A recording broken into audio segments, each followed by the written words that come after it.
জরুরি তলব করে ফোন করেছে মানে তো যেতেই হবে। তাই তাড়াতাড়ি ব্যাগ প্যাক করে আর টিকিটটাও টুক করে কেটে নিয়ে আমরা দুজনে বেরিয়ে পড়লাম। আর হ্যাঁ, সত্যি না হলে 3-4 দিন মানে দার্জিলিং মেলে কনফার্ম টিকিট হয়ে যাওয়াটা ভগবানের কৃপা ছাড়া আর কিছুই নয়। তো বেরিয়ে পড়লাম, দেখা যাক পৌঁছে কী জরুরি কথা আছে আমাদের সাথে। মনে হচ্ছে খুবই জরুরি কথা, তার জন্য এরকম দুম করে ফোন করলো। আর আমার মুখে দেখো, আনন্দের তো শেষ নেই। আর দেখো, পর্দাটা কিন্তু আমি আমার ভিশনে কোনোভাবে বাধা দিতে দেবো না পর্দাটাকে, তাই বরের দিকে ঠেলে দিয়ে দিলাম।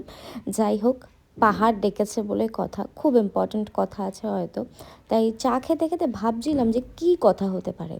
তো কারেও উঠে পড়লাম, শেয়ার কারে। আর এলিফ্যান্ট ক্রসিং জোন দিয়ে দেখতে দেখতে যাচ্ছিলাম, কিন্তু হাতির দেখা তো আর পেলাম না। আর শুধু মনের মধ্যে চলছে কেন ডেকেছে, কী দরকার। তো তিস্তা নদীর দিকেও হা করে তাকিয়েছিলাম, পাহাড় দেখছিলাম যে না, এখন তো ইম্পর্ট্যান্ট কথাটা বলছে না, যে স্পটে ডেকেছে সেখানেই হয়তো বলবে। তো যাই হোক, যাচ্ছি। বেশি সময়েরও তো জার্নি ছিল না, মোটে 3 ঘন্টা। তারপরে পৌঁছেও গেলাম আমরা, গাড়ি থেকে নেমে গেলাম। হোমস্টের দিকে হেঁটে হেঁটে যাব, খুব একটা দূরেও ছিল না। তো হোমস্টেতে পৌঁছানোর পর পাহাড় আমাকে চুপটি করে কানে কানে যা কথাটা বলল শুনে তো আমি অবাক। বলে নাকি ভুল করে ফোন করে ফেলেছে, ভাবা যায়।